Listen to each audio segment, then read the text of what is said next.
આદરણીય ભૂપેન્દ્રભાઈના નેતૃત્વમાં નવી 9 મહાનગરપાલિકાઓ બની છે. કમિશનર શ્રી અને આખું એનું જે વર્ક કલ્ચર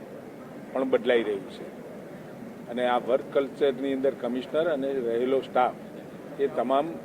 આવતા સમયમાં એમને જે જવાબદારી મળી છે એ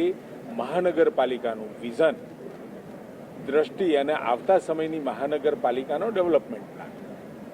પ્લાનનો કાર્યક્રમ અને સાથે સાથે 113 કરોડ જેવા કામોનું આજે ખાતમુહૂર્ત પણ છે.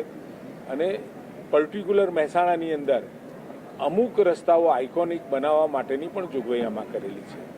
તળાવો બ્યુટિફિકેશન, ગાર્ડન નવા સારા બનાવવા,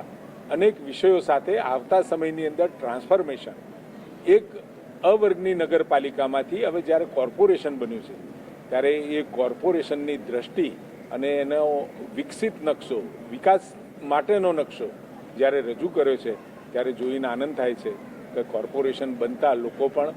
સફાઈ હોય કે પાણીનો વિષય છે કે બીજા કોઈ વિષયો સાથે જોડાય અને પોતાના શહેર માટે અને આ કોર્પોરેશન વિસ્તારના વિકાસશીલ નકશામાં સૌ સહયોગ આપે એવી મારી તમન્ના પણ છે અને આશા પણ છે કે આ શક્ય બનશે અને એના માટેનો આજનો કાર્યક્રમ